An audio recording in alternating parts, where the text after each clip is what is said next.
Maligayang pagdating sa ating pagsusuri sa kasalukuyang, alam mo na, revolusyon sa mundo ng BPO at customer experience. Dito sa unang modulo natin, sisimulan natin sa paghimay ng isang parang malakas na puwersa ng pagbabago.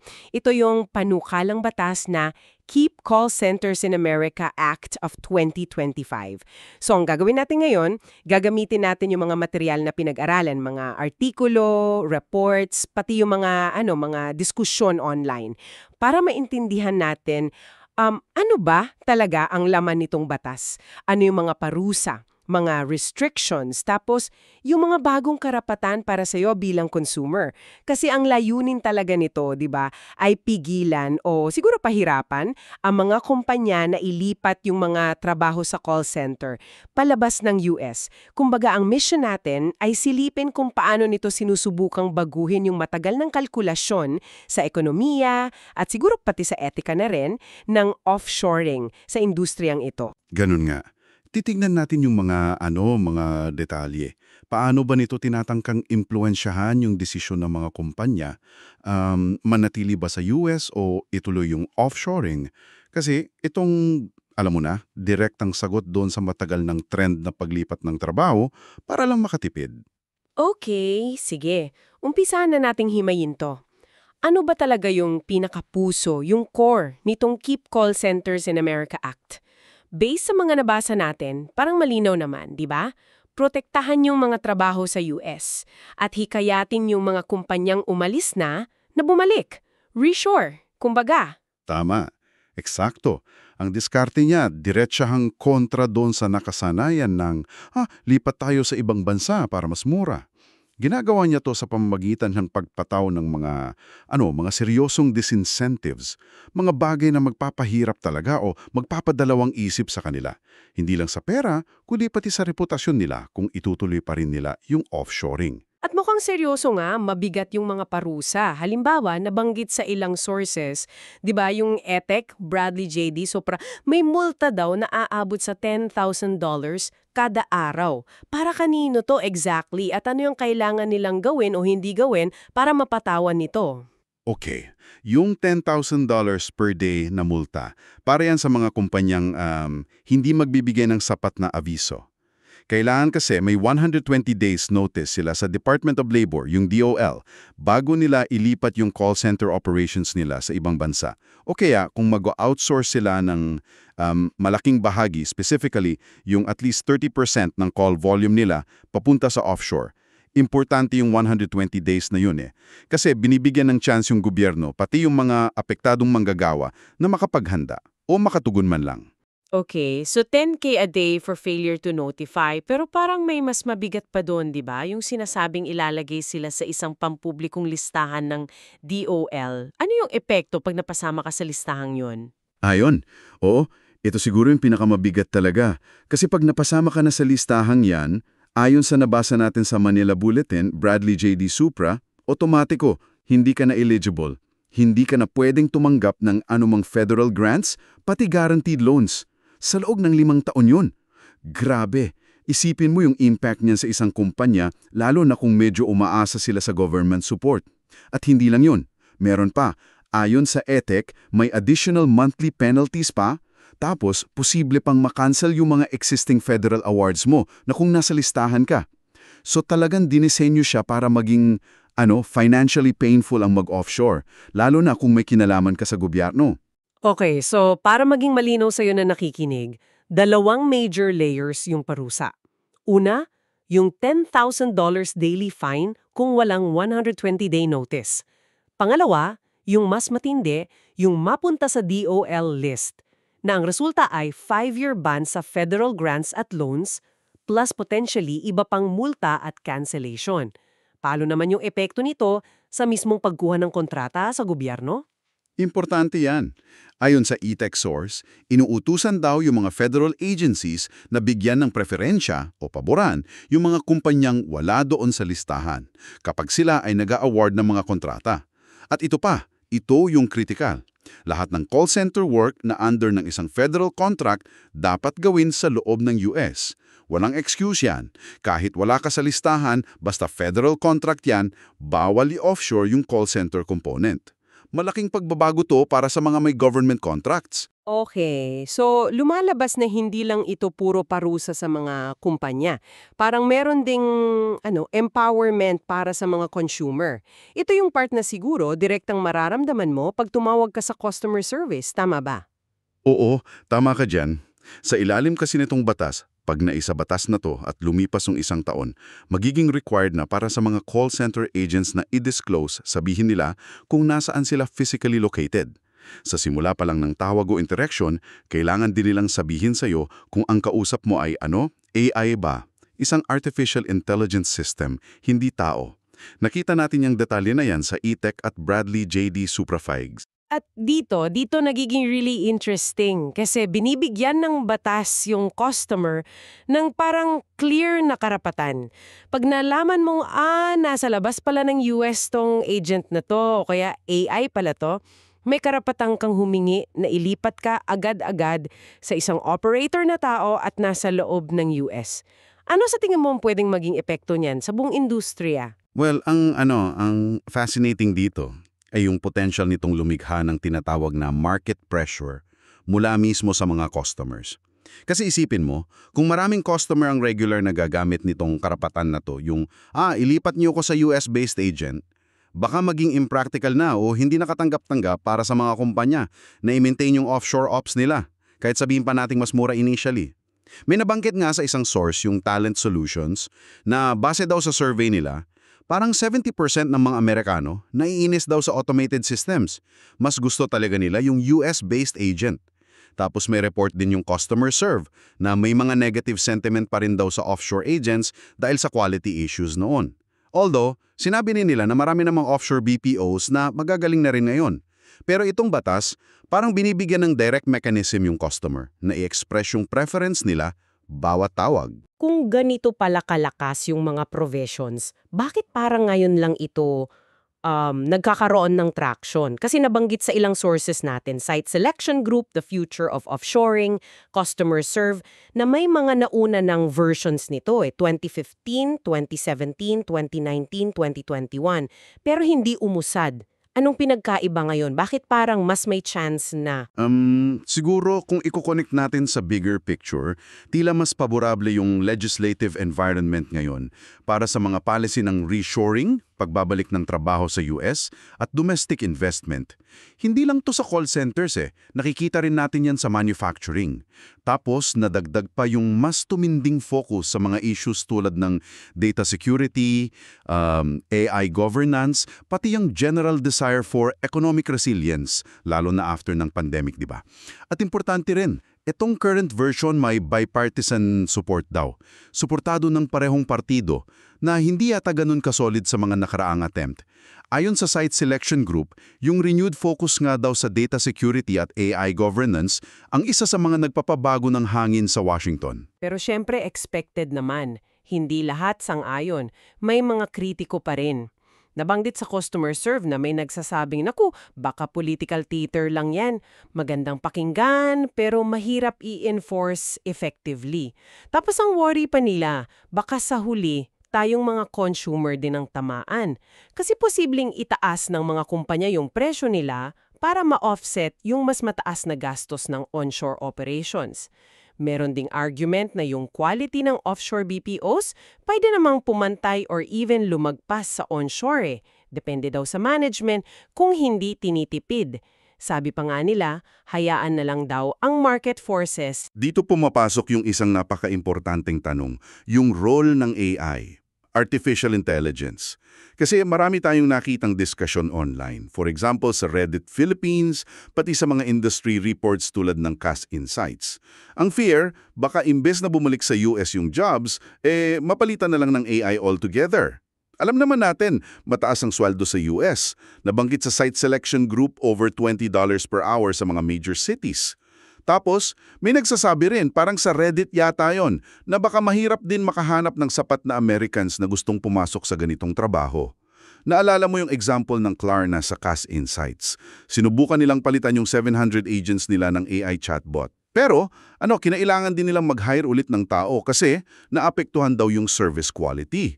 Pinapakita nito kung gaano ka-complex yung pag-determine ng tamang agent mix, yung balance ng US agents, nearshore-offshore agents, at AI. Ito yung critical decision point ngayon para sa mga kumpanya. At hindi dapat kalimutan yung issue ng seguridad, 'di ba? Based dun sa source na offshoring security galing sa CWA na nasa Scribd, yung mga alalahanin tungkol sa data privacy and security kapag nasa ibang bansa yung call centers. Mas malaki daw yung risk kung mas mahina yung mga batas at enforcement doon. Nagbigay pa sila ng example sa India at Pilipinas. Mga incidents daw ng data breaches, cybercrime, pati yung mga illegal call centers na nagnanakaw ng bank account info. Sinasabi din doon na kahit may mga bagong data protection laws sa mga bansang to, kung mahina pa rin yung enforcement, delikado pa rin para sa mga consumer. Oo, at hindi lang data security yun pati yung physical security ng facilities, pati business continuity. Nabanggit din doon sa CWA source yung ilang specific risks daw sa Pilipinas, tulad ng BPOs daw na nasa loob ng malls, na baka hindi kasing higpit yung security o yung plano dati na mag-train ng mga preso para sa call center work. Idagdag pa yung vulnerability sa natural disasters, bagyo, lindol. Pwedeng maapektuhan hindi lang yung operations kundi pati yung data integrity, lalo na kung nasa high-risk areas yung mga centers.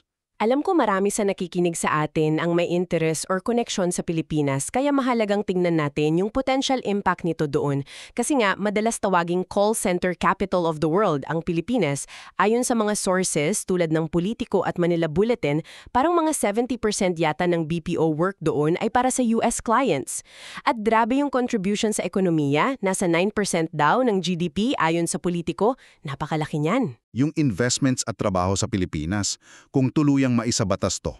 For example, yung mga kumpanyang may hawak na US federal contracts, tiyak yun. Mapipilitan silang i-pull back yung offshore operations nila dahil sa requirement na US-based dapat yung work. Pati yung mga private companies na magpapatuloy pa rin mag-outsource, yung compliance doon sa transfer to US agent rule. Baka mga hulugan yun na kailangan nilang mag-maintain ng US backup capacity, which is, syempre, mas mahal. So direktang babawasan nito yung cost advantage ng offshoring, yung mismong dahilan kung bakit sila nag-offshore in the first place, di ba? At parang may mga sinyayas na larang raw pagbagal, kahit bago pa tong bill. Ayon sa report ng Manila Bulletin, sinibi nila si BPI lead economist Emilio Neri Jr. na nakitaan na daw ng paghina yung services exports ng Pilipinas, kasama na yung IT-BPM sector. Bumagsak daw ng 4.2% year-on-year sa second quarter ng 2025. Ito raw yung first time na nangyari yun since the pandemic, excluding syempre yung mismong COVID lockdowns. Tapos, kasunod na rin to ng pagbabagal sa mga naunang quarters. So parang may existing pressures na talaga sa industriya. Oo, at idagdag talatan dyan yung patuloy na pag-advance ng AI. Kahit walang ganitong batas, may pressure na talaga sa industriya dahil sa AI. Gaya ng nabanggit natin from CAS Insights at sa Reddit discussions, tinitignan talaga ang AI as an alternative. Hindi lang sa offshore, kundi pati sa mas mahal na onshore human agents. Itong batas na to, posibleng maging dagdag na motivation pa para sa mga kumpanya na mas pabilisin yung shift nila towards AI solutions para maiwasan yung complexities at costs nitong bagong regulations. Para sa iyo na isang learner, baka makatulong tong mga specific details na to. Yung 30% threshold para mapasama ka doon sa listahan ng DOL, ang basehan niyan ay call volume, dami ng tawag, hindi bilang ng empleyado. At sinusukat yan using a rolling 12-month average. So kahit paunti-unti lang yung paglipat mo ng trabaho palabas, kung tuloy-tuloy, pwedeng maipon yan at umabot sa trigger point na 30% kung hindi babantayan. Nabanggit yan sa The Future of Offshoring source. At yung tungkol naman doon sa customer disclosure, yung pagsabi ng location ng agent, kailangan daw yun gawin at the start of each interaction. Hindi lang basta requirement. Kailangan pa ng annual certification sa Federal Trade Commission, yung FTC, na nagpapatunay na sumusunod yung kumpanya. Tapos, yung violation nito, ituturong na unfair or deceptive act under the FTC Act na may sariling penalties din. Malinaw yan sa E-Tech at Brad E. J.D. Supra. Okay, so Ano na yung kabuuan? Ano yung picture na nabubuo? Etong Keep Call Centers in America Act, mukhang isang seryosong pagtatangka talaga na baguhin yung dynamics ng offshoring sa call center industry. Gumagamit ito ng combination ng mabigat na financial penalties, malalaking multa, pagtanggal ng access sa government funding, pati mga restrictions sa government contracts.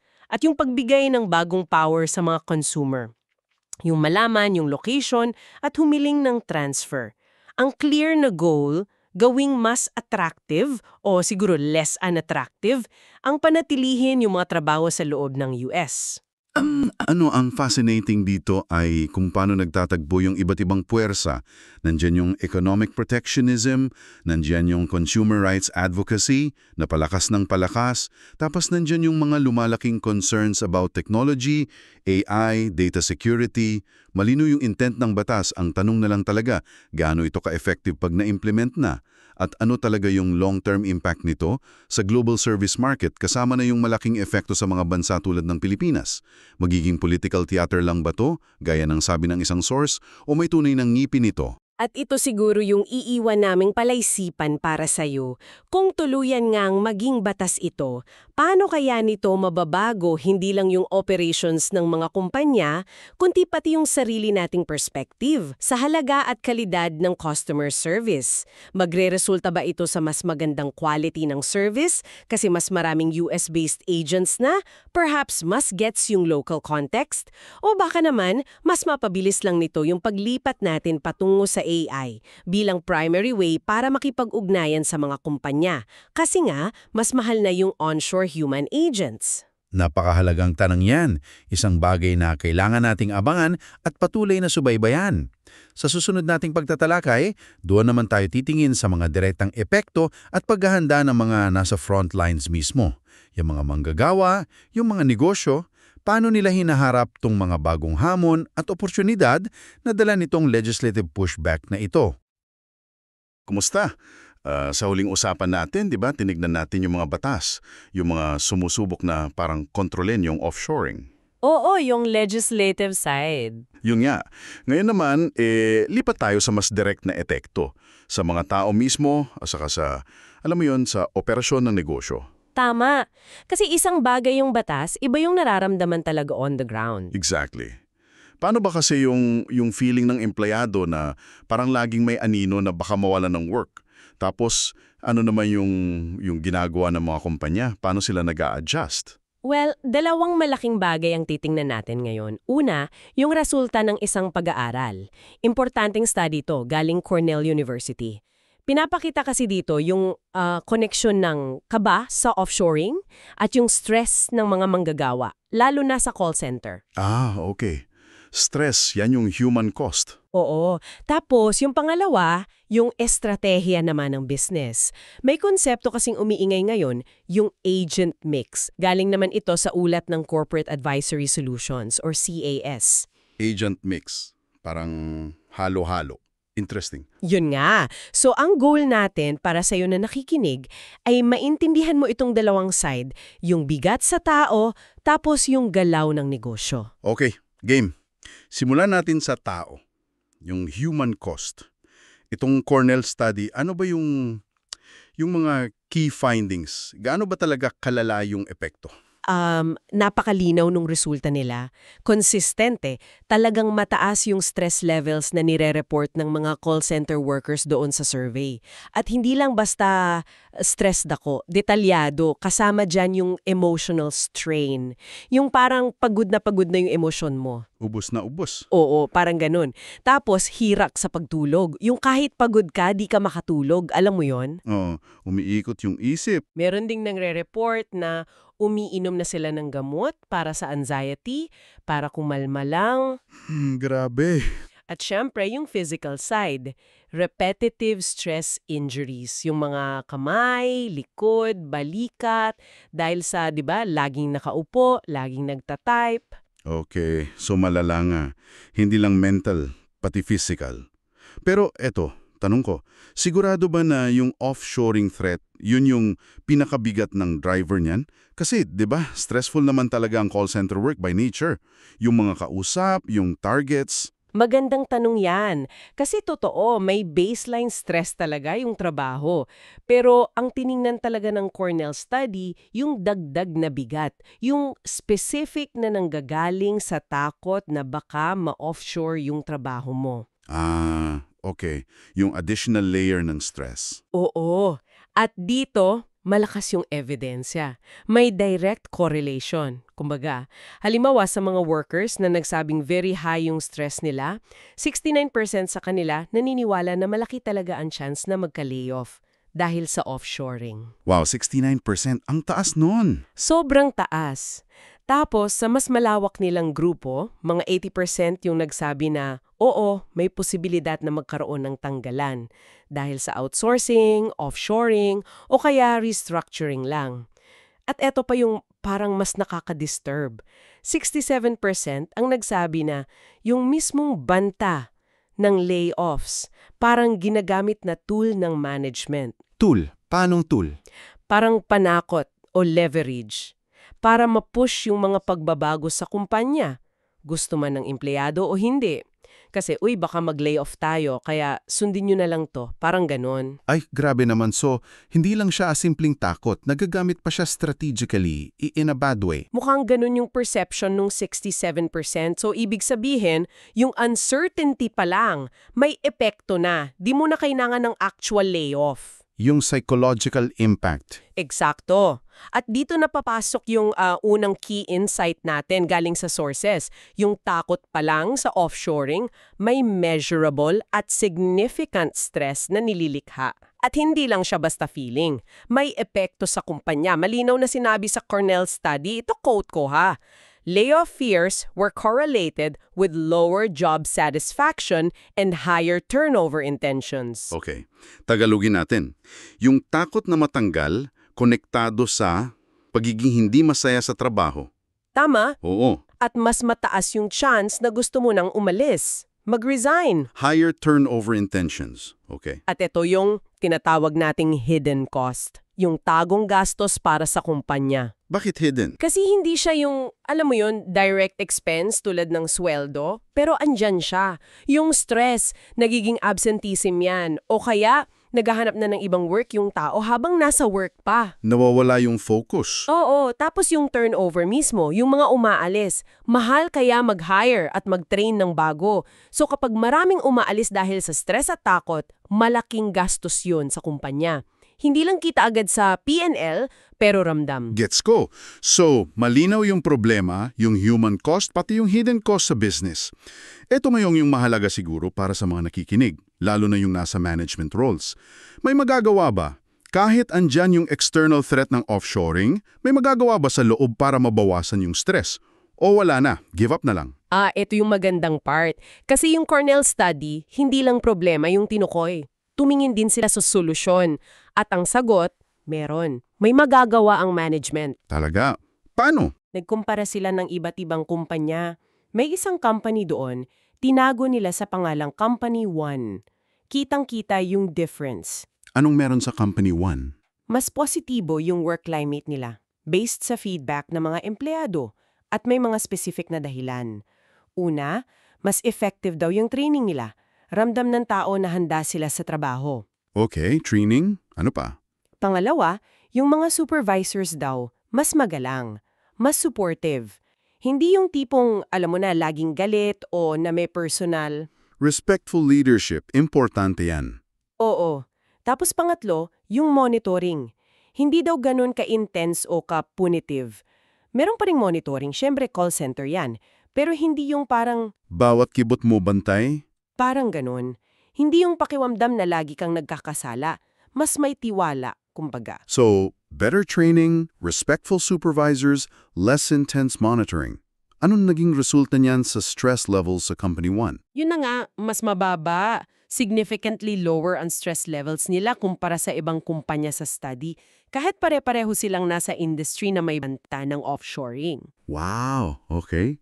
So, ibig sabihin, Ibig sabihin, kung paano mo pinapatakbo yung team mo, yung management style, yung culture, kasing halaga o baka mas mahalaga pa nga daw sabi ng researchers kaysa dun sa kung saan ka nag-ooperate pagdating sa pag-manage ng stress. so may control pa rin. Hindi excuse yung stressful talaga kasi may offshoring threat. Exactly. May magagawa sa loob. Ito yung connection sa organizational psychology, di ba?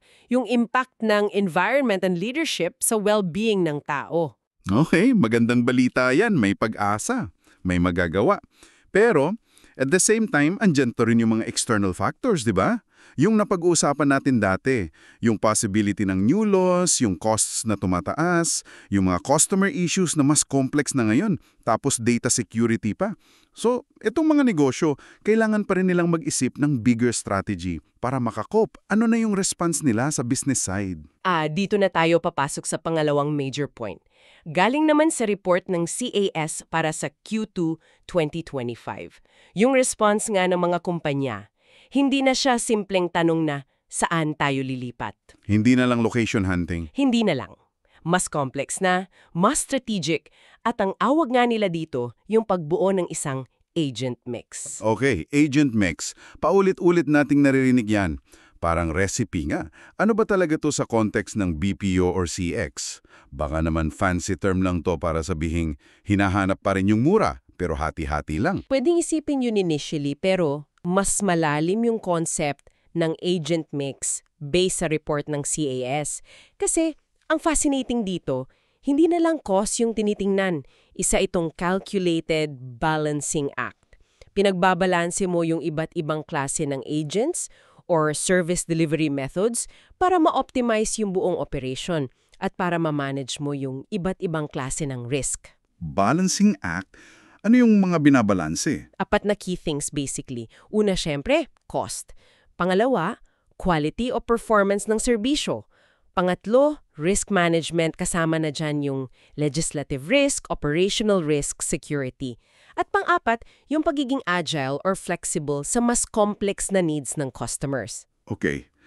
Cost, quality, risk, flexibility. Paano nila to ginagawa in practice? Ano yung mga ingredients nitong mix? Hinahati-hati nila yung workforce at yung types of tasks. Ang mga kasama sa mix ay, una, yung domestic agents. Sila yung nasa home country ng company. US company, agents sa US. Sila yung pinakamahal usually. Pero ano advantage nila? Advantage nila yung local knowledge, culture fit, minsan mas mabilis ma-resolve yung complex issues, walang language barrier na malala. Okay. Domestic. Next.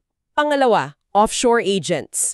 Ito yung classic model. Pilipinas, India, etc. Lower cost, magaling sa high-volume, standardized tasks. Ang downside?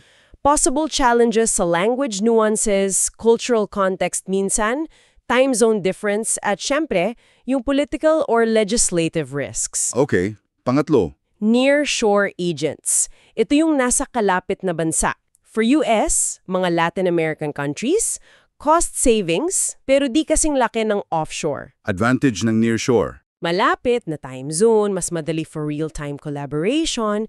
Minsan, mas konti yung cultural gap compared sa far offshore. Okay. So, domestic, offshore, nearshore. Ano yung pang-apat? Ito na ba yung bago? Oo, ito yung pang-apat na mabilis ang development. AI-driven agents. Mga chatbots, virtual assistants, voice bots, AI. Ito na yung tech component. Yes. Kayang-kaya nila yung simple repetitive tasks. 24/7, mabilis. Pero syempre, may limitations pa rin sa complex, emotional, or very unique situations. So, apat na to. Domestic, offshore, nearshore, AI. Paano pipiliin yung halo? Parang chef lang na nagtitimpla. Dito na pumapasok yung sinasabi ng cost. Kailangan daw pag-aralang mabuti yung return on investment or ROI. ROI ng bawat type of agent. Oo, para sa specific na task or function. Ano ba yung balik sa cost savings, sa speed, sa customer satisfaction, sa risk reduction sa bawat piso na ginagastos mo per agent type? So, hindi na one size fits all. Hindi na. Kailangan i-match yung agent type sa trabaho. For example, baka AI for password reset. Pero baka, kailangan mo ng skilled domestic agent for a high-value client na galit at complex yung issue. Makes sense. So yung decision sa tamang agent mix, critical na pala talaga siya. Hindi lang basta operational, strategic na. Strategic, operational, decision, kailangan timbangin lahat. Cost, quality, security, risk, bawat galaw mo sa workforce composition may impact. So yung dating tanong na saan tayo mag-offshore, naging ano ang tamang halo ng domestic, offshore, nearshore at AI para sa bawat function natin para ma-achieve yung goals. Mas mahirap nga. Pwede pa ba yung dating style na all-in sa isa? Like, sige, puro offshore na lang para super tipid. O kaya, sige, AI na lahat. Well, based sa trends at sa mga lessons learned ng iba, parang hindi yun yung best strategy ngayon. Hindi pwedeng puro mura lang or puro bago lang. Dito, importante yung example na binigay ng CAS, yung kaso ng Klarna. Klarna, yung fintech. Ano nangyari sa kanila? Nag-announce sila dati, malaking news yun, na yung AI chatbot nila kayang palitan yung trabaho ng 700 na tao. 700? Wow, laking tipid nun. Potential cost savings, oo. Pero, kinalaunan, nag-hire sila ulit ng mga human agents. Ha? Bakit? Akala ko ba kaya na ng AI? Napansin daw nila yung pagbaba ng quality of service sa ilang areas. Possibly naapektuhan yung customer satisfaction. So yung AI, magaling sa standard, pero pag unique or kailangan ng empathy? Mukhang doon nagkulang. Kinailangan nilang ibalik yung balanse, yung human touch. Kailangan pa rin ng tao. So yung Klarna case, parang cautionary tale. Babala na hindi pwedeng basta-basta tanggalin lahat ng tao. Eksakto. Pinapatibay nito yung point ng CAS. Kailangan talaga ng maingat, well-thought-out, at data-driven na approach sa pag-design ng agent mix mo. Kailangan mong alamin saan ba talaga magaling ang AI, saan kailangan ng tao, at anong klasing tao, domestic, nearshore, offshore, at paano sila mako-collaborate. Okay. So, ito na yung second key insight natin. Bilang sagot sa mga pressures, ang mga business, hindi na lang location ng tinitingnan. Gumagawa sila ng strategic agent mix. Oo, hindi na lang to cost-cutting measure. Isa na siyang strategic balancing act para sa performance, risk, at long-term survival. Okay, klaro. Recap natin para sa iyo na sumusubaybay. Una, nakita natin sa Cornell study, yung takot pa lang sa offshoring, malaki na ang epekto. Nagdudulot ng stress na tao at may hidden costs sa kumpanya. Pero may magagawa ang good management para maibsan ito. Hindi hopeless. Tama. At ikalawa, sa side ng business, ang response nila sa mga hamon ay ang pagbuo ng complex at strategic agent mix. Isang balancing act ng domestic, offshore, nearshore at AI agents para ma-address ang cost, risk at performance. Hindi na lang basta mura, strategic na dapat. Okay, so we've covered laws, the human impact, and the business strategy response. Parang act 2 na tayo ng kwento. Pero may isang malaking factor pa na parang anino na lumalaki. Isang puwersa na nabanggit na natin as part ng mix pero parang mas malaki pa yung potential impact niya sa lahat. Artificial intelligence, AI. Kasi if we connect this sa bigger picture, hindi na lang siya basta isang tool na idadagdag mo sa mix eh. Para sa maraming kumpanya at analyst, tinitignan nila ang AI as a disruptive strategy. May potential siyang baguhin, fundamentally, kung paano nag-ooperate ang mga kumpanya. Disruptive strategy. Oo, at baka baguhin din niya yung mismong definition ng call center agent o ng buong CX industry. At yan ang focus natin sa susunod. Interesting. Kaya, eto ang iiwan naming tanong sa iyo. Para pag-isipan mo, kung ikaw yung nasa driver's seat ng isang malaking kumpanya, paano mo titimbangin yung human cost, yung stress, yung well-being ng tao mo dahil sa threat ng change, versus yung potential savings at strategic edge ng isang complex global agent mix? At paano nagbabago yung timbangan na yan ngayon na yung AI Hindi na lang basta isang choice sa mix, kundi nagiging parang central figure na sa equation. Saan ka papanig? Ano ang mas matimbang para sa iyo sa paghubog ng future of work dito? Pag-isipan mo yan. Magandang pagbabalik sa ating paghimay. Okay, so sa mga nakaraan nating usapan, nasilip na natin yung tensyon sa pagitan ng mga batas tsaka yung epekto nito sa mga tao, di ba? Sa call center industry. Yung human side. Exactly. Pero ngayon, iba naman. Papasok tayo sa isang bagong puwersa, yung tinatawag nating ultimate disruptor, artificial intelligence, AI. Tama. At dito, titignan natin kung paano itong AI, hindi lang siya basta bagong tech, alam mo yon, kundi isang factor na talagang binabago yung mga strategies sa negosyo, pati yung mismong definition ng trabaho, lalo na sa customer experience. Ready ka na bang himayin natin to? Game. Ang mission natin ngayon basically is maintindihan kung paano ba tong AI naging pangatlong option. Hindi lang yung dati na domestic versus offshore labor. Yung laging pinagpipilian. Oo. Tsaka, sa ganyan, alamin din natin kung paano ba ito nagiging parang trigger ng bagong style ng M&A, mergers and acquisitions. Yung tinatawag na AI roll-up acquisition model. Medyo technical pakinggan pero exciting to. At base lahat yan sa mga sources natin, di ba? Kasama yung report ng Corporate Advisory Solutions, yung CAS, para sa Q2 2025. Tama. Pati yung mga detalye sa Keep Call Centers in America Act, tsaka iba pang analysis. Okay, umpisahan na natin. Kasi alam mo dati, parang ang simple lang ng choices, 'di ba? Para sa mga kumpanya sa customer service. Pwede kang kumuha ng medyo mahal na domestic, Yung local, oo. O kaya, yung mas mura, offshore. Parang A or B lang. Pero ngayon, may sumingit. Ito na nga yung AI, automation. Ano ang impact nito sa mga negosyo? Dito na yata nagiging interesting talaga. Ganyan nga. Kasi nabago na yung equation. Hindi na lang dalawa yung landas. Dahil sa AI, pabigat ng pabigat yung kayang gawin, yung mga tasks. Dumarami? Oo, dumarami. So, nababawasan yung kailangan na human agents. Which changes the whole economic calculation sa business decisions. Nakita nga natin yan sa CAS report for Q2 2025.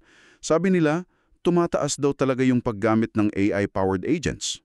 Saan-saang areas daw? Sa mga industry tulad ng Accounts Receivable Management, ARM, yun yung sa collections, di ba? Paniningil? Okay. Pati sa Healthcare Revenue Cycle Management, RCM. Medyo complex yun yung sa billing at collection sa healthcare. At syempre, sa general BPO-CX, Business Process Outsourcing, Customer Experience. Oo nga, parang hindi na siya future concept lang. Nagiging common na talaga sa industry yung AI at machine learning solutions. Nandyan yung voice AI na sumasagot. Automated transcription. Tama, yung ginagawang text ang usapan. Pati yung automated quality assurance para i-check yung performance. Tsaka yung smart insights analytics daw para kumuha ng data. Pero alam mo, ang interesting sa sinabi sa CAS report, Ano yon? ang labanan daw ngayon, hindi na lang sa kung sino may pinakamagaling na AI algorithm. Hindi na tech versus tech lang. Hindi na lang. Ang nagiging advantage na raw yung tinatawag na operational fit. Kumbaga, gaano kadali i-integrate yung AI solution sa existing system ng kumpanya. Okay. Gaano siya kaswak? Oo, kaswak. Pati yung pricing and billing models, tsaka yung integration mismo, lalo na sa mga cloud-based systems na gamit na ng karamihan, dun na nagkakatalo. May point. Kasi kahit gaano kaganda yung AI mo, kung ang hirap niyang gamitin o i-connect sa gamit mo na, wala rin. Eksakto. At dyan din pumapasok yung kahalagahan ng tamang balanse. Hindi pwedeng puro AI na lang o puro tao. Kailangan ng balanse. Binibigyan din sa CS report yung critical na pag-aaral sa ROI. Return on investment. Yun nga. Paano mo susukatin yung balik ng investment mo per agent type? Domestic, offshore, at oo, pati AI agent. Hindi pwede yung basta salpak lang. Kailangan daw ng defined plan, strategy, at framework. Hindi pwedeng hula-hula lang. Kailangan may data. Kailangan data-driven. At may magandang example dyan yung Klarna. Yung fintech company. Oo, nag-announce sila dati na yung chatbot nila kayang palitan yung trabaho ng 700 human representatives. Imagine that. Wow, 700! Malaking impact yun. Super. Pero ang nangyari, kinailangan din nilang mag-rehire ng tao eventually. Bakit daw? Kasi bumabaraw yung quality ng service nila.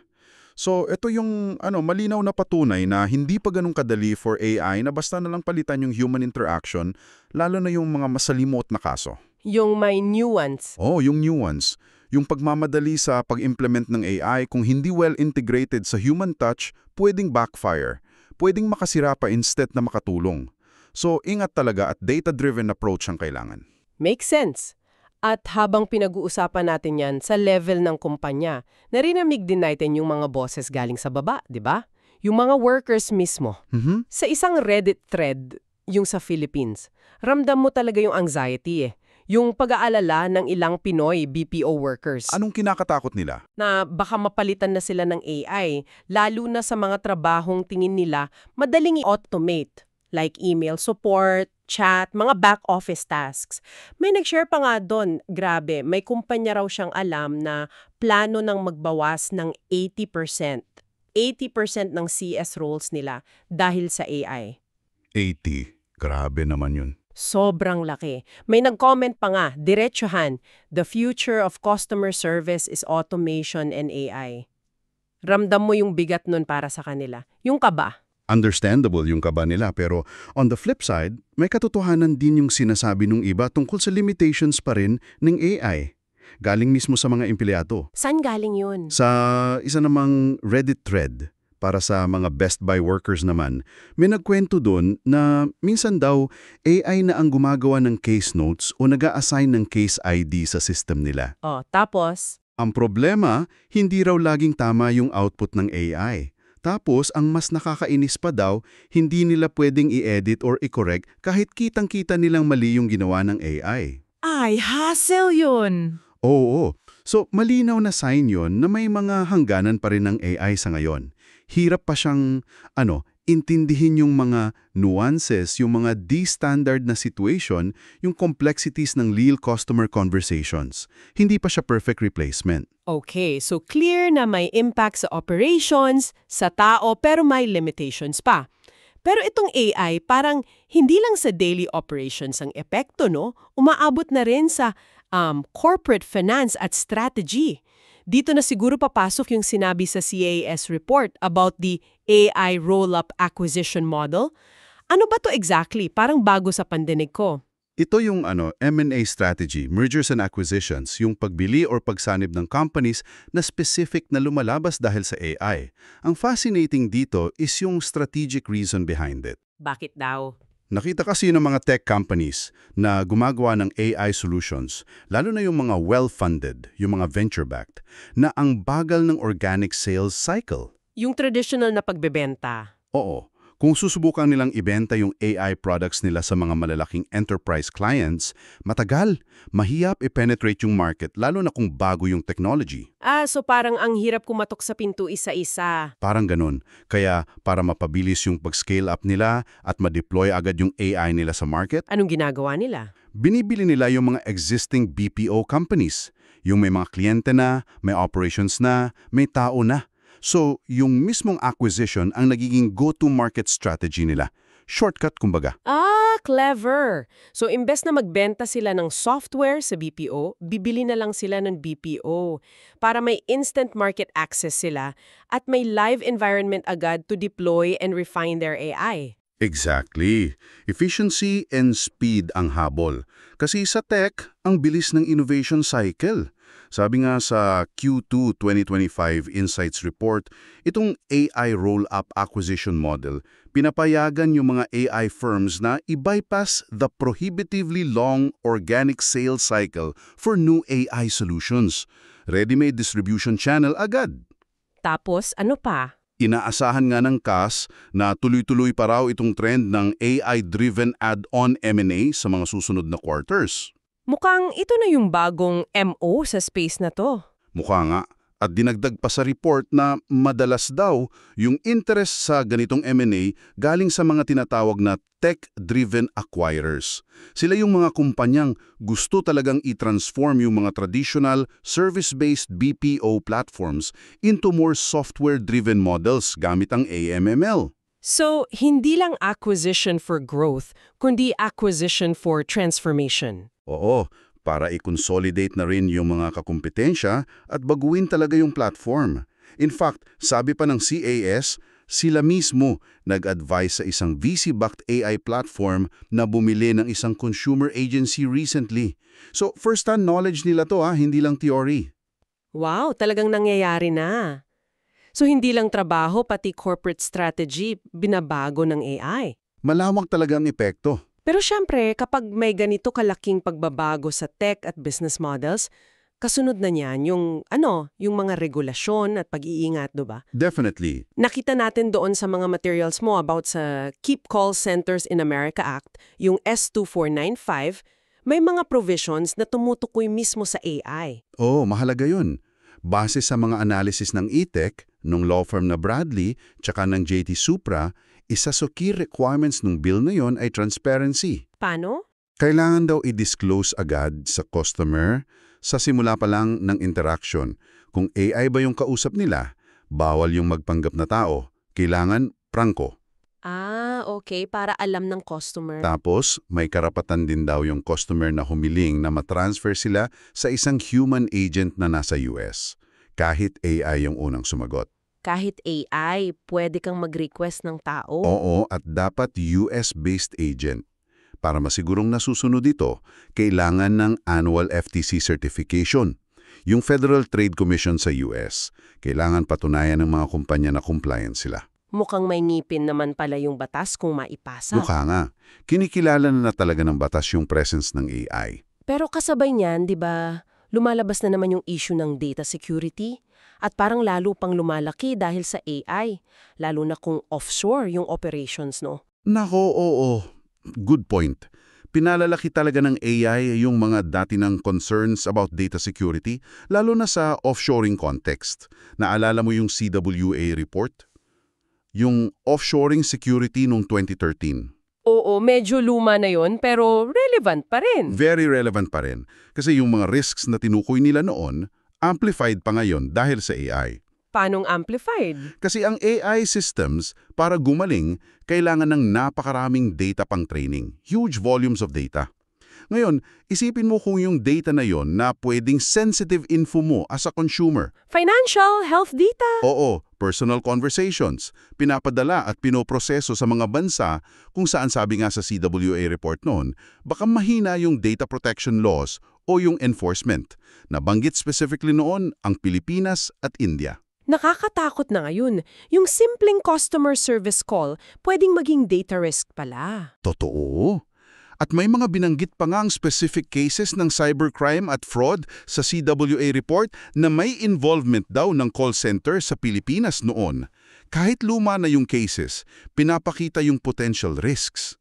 Anong examples nun? May binanggit na Ideal Financial Solutions na gumamit daw ng center sa PH at El Salvador.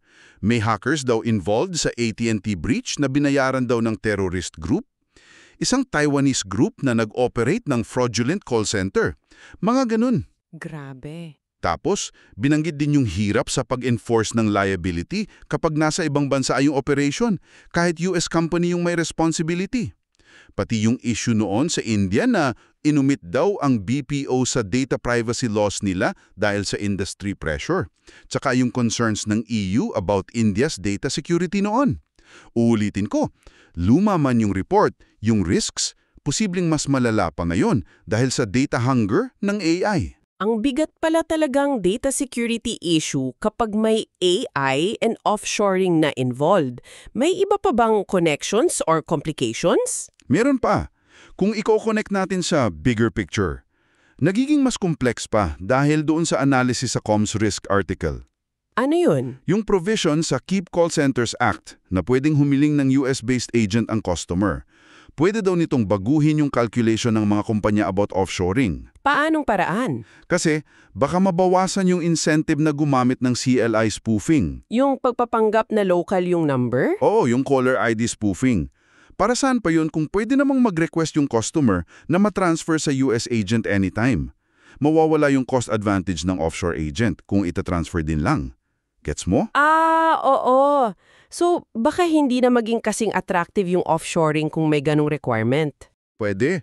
At kinokonekta pa ito ng comms risk doon sa debate sa Europe tungkol sa ECC recommendation na gustong i-block yung international calls na nag-spoof ng domestic number. Tinututulan daw ito ng ilang US businesses kasi tatamaan yung offshore call center model nila. Wow! Ang daming implications. So, ang tanong talaga is, paano mababalanse yung business interests, yung efficiency, versus yung consumer protection at data security? Lalo na ngayon na may AI at globalization. Yan yung malaking challenge. Grabe, ang daming ang gumagalaw na piyesa. Okay, so para i-wrap natin tong part na to, ano yung picture na nabubuo? Malinaw na hindi na lang ito about kung saan mas mura ang labor, no? Oo, malinaw na binago ng AI ang laro. Hindi na lang location ang laban. Nag-o-offer siya ng bagong alternative sa human labor. May sariling pros and cons. Tapos, lumilikha ng mga bagong M&A strategies tulad nung AI roll-up. At sa mabilisang market entry. At nagdadala ng bagong challenges sa regulation at data security. Kumbaga, tinalakay natin yung tatlong haligi ng transformation. Batas, epekto sa tao, at ngayon, AI. Parang confluence ng tatlong ilog. At sa susunod nating pag-uusap, Susubukan nating pag-isahin itong mga puwersang ito para silipin kung ano yung posibleng future ng industry. Ano kaya ang kalalabasan ng lahat ng ito? exciting yan. At para sa iyo na nakikinig at sumubaybay, iiwan namin sa iyo itong tanong na to. Based sa lahat na napag-usapan natin ngayon tungkol sa AI, yung pagiging third option niya, yung impact sa M&A, yung mga bagong usapin sa rules at security, ano sa tingin mo yung pinakamalaki o baka yung pinaka-unexpected na epekto nito sa paraan ng pakikipag-ugnayan natin sa mga kumpanya sa mga darating na taon? Ano kaya yung pagbabagong hindi pa natin masyadong napapansin ngayon, pero malaki pala ang impact bukas? Pag-isipan mo yan? Okay, malikayang pagbabalik sa ating huling yugto para sa seryeng ito. Dumaan tayo sa napakaraming usapin, mga batas, yung psikolohiya, yung human cost, tapos syempre yung technology disruption. Ngayon, ilalagay natin lahat yan sa lamesa. Pagbubuklod din natin ang misyon. Kumbaga, ano nga ba talaga ang hinaharap ng BPO, ng customer service? Saan ba ito pumunta based sa lahat ng napag-usapan natin? Tama ka dyan. Ito na yung synthesis, yung pagbubuo. Gamit lahat ng sources, mga reports, pag-aaral, pati yung mga online discussions na nakita natin. Susubukan nating mag-paint ng picture. Medyo komplikado siguro, pero sana malinaw. Titingnan natin yung mga hybrid models, paano magbabago yung role ng mga tao, at saka yung mga tension na parang laging nandyan lang, di ba? Okay. Game, simulan natin dun sa parang lumalabas na consistent theme, lalo na dun sa report ng Corporate Advisory Solutions, yung CAS. Mukhang yung sagot daw sa tao ba o AI ay hindi parang at daw. Hybrid daw ang future. Isang pinaghalong-halong setup. Sabi pa nga nila, itong agent mix, yung idea na may US-based ka, may offshore, may AI, hindi na raw to temporary fix, permanent reality na raw sa operations. Oo, at ang interesante doon na sinasabi nga ng CAS, yung bakit.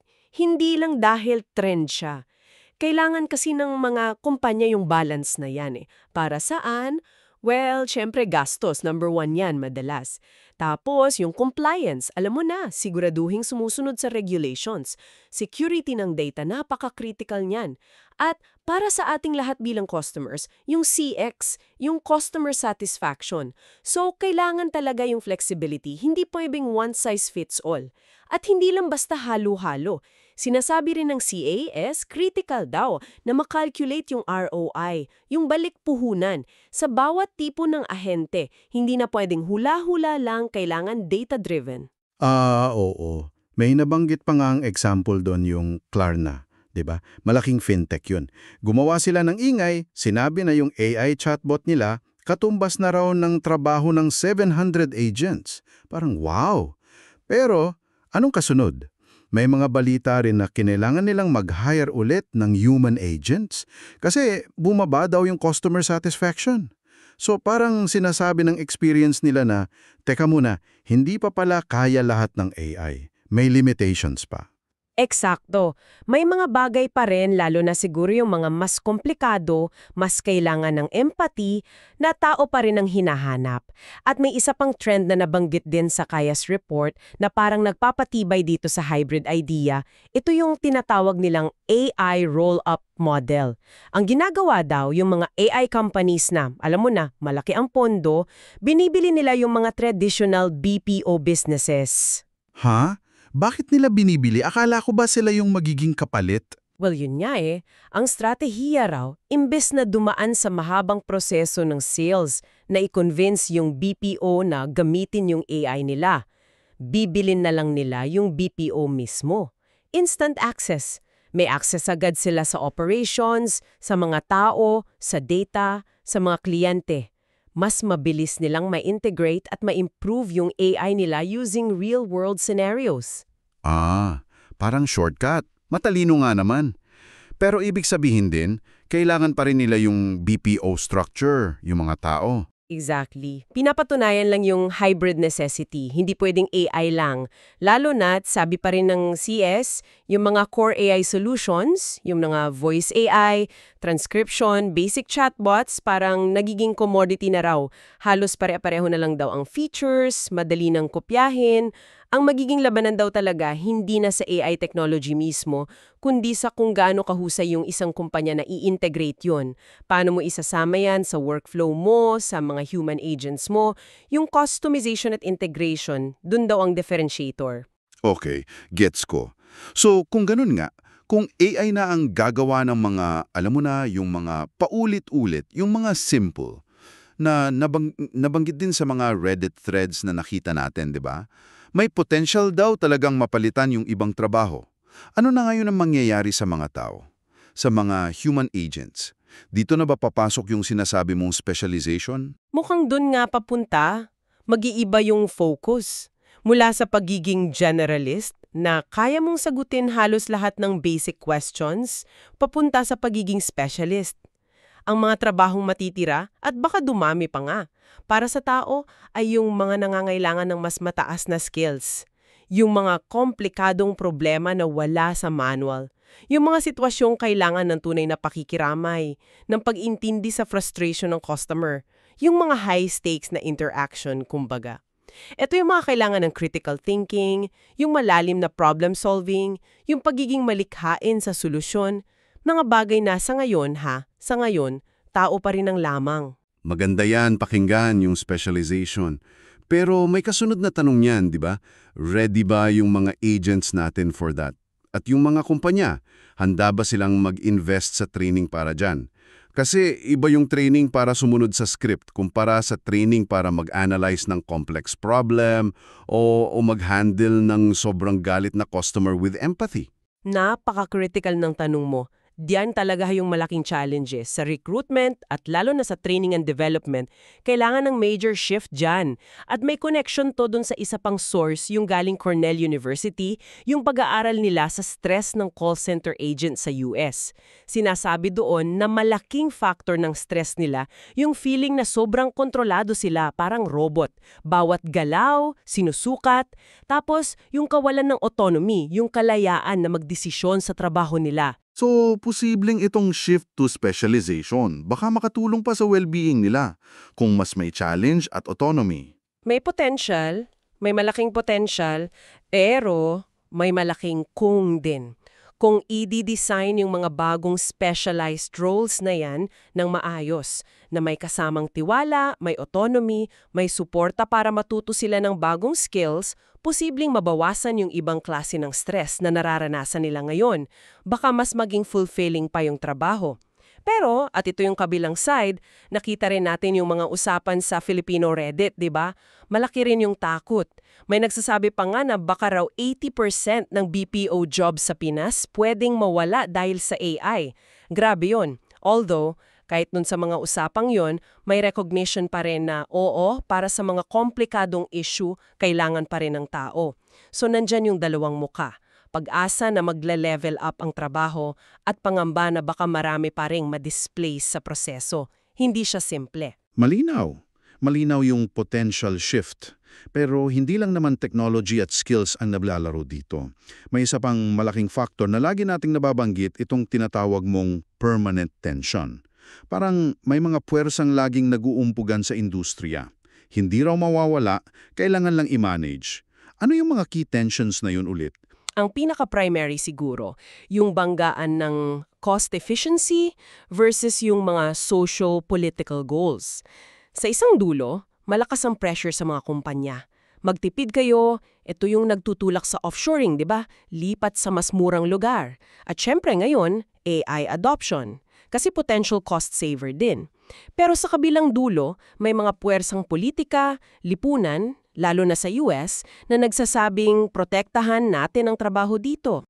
At dito pumapasok yung batas na Keep Call Centers in America Act, yung S2495. Tama.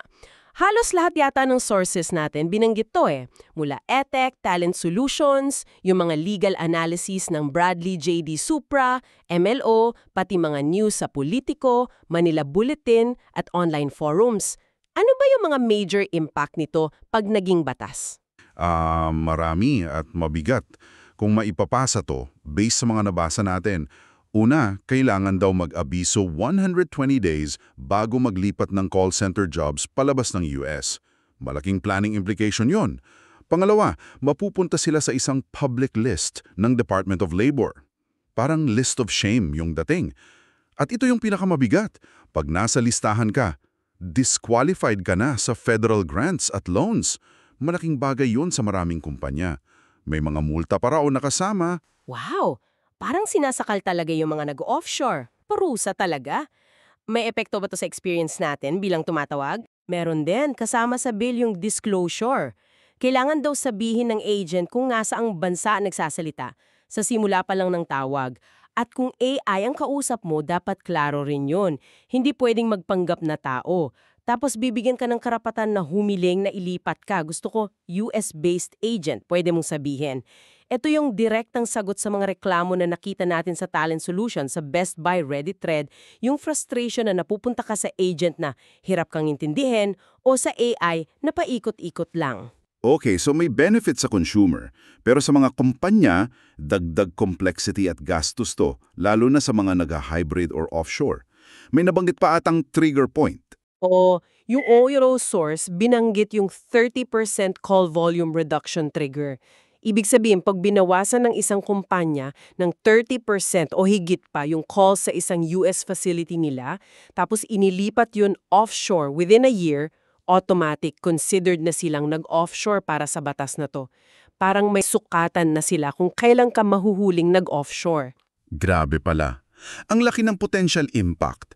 Paano naman yung epekto nito sa mga bansa tulad ng Pilipinas, na BPO giant, di ba? Nabasa natin sa Politico, Manila Bulletin, pati sa mga reports dati pa, CWA 2013, Central Visayas, na sobrang laki ng dependence natin dito. Almost 9% ng GDP daw. Anong pwedeng mangyari kung biglang mag-pull out or magbawas yung mga US companies dahil dito sa batas? Yun ang malaking concern talaga para sa Pilipinas. At sa India at iba pang BPO centers, libo-libo, baka milyon pa nga ang trabahong nakataya. May lumabas pa ngang data recently, yung BPI Economist na sinipi sa Manila Bulletin.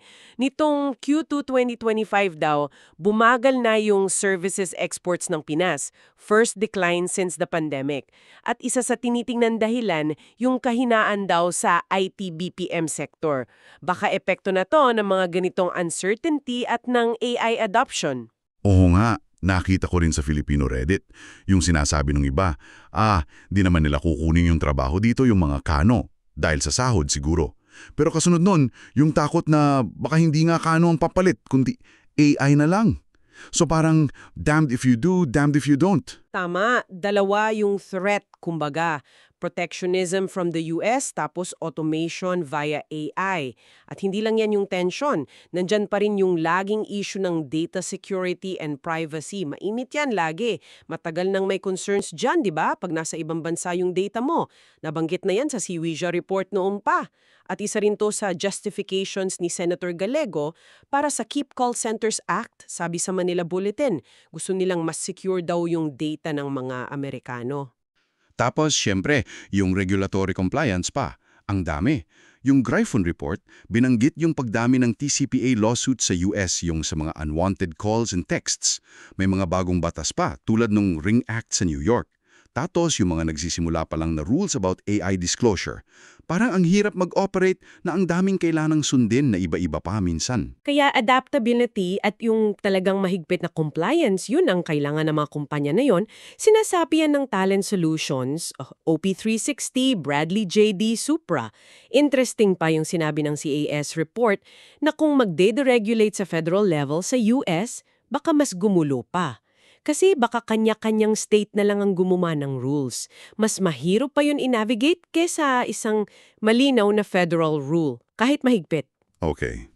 So kung pagtatagpi-tagpiin natin lahat yan, may legislative push pabalik sa US, Keep Call Centers Act, may business reality na kailangan ng agent mix, CAS, may strategic move na AI roll-up, CAS, parang lahat to nagpapatunay na yung industriya nasa state of, ano nga ba yung term yun?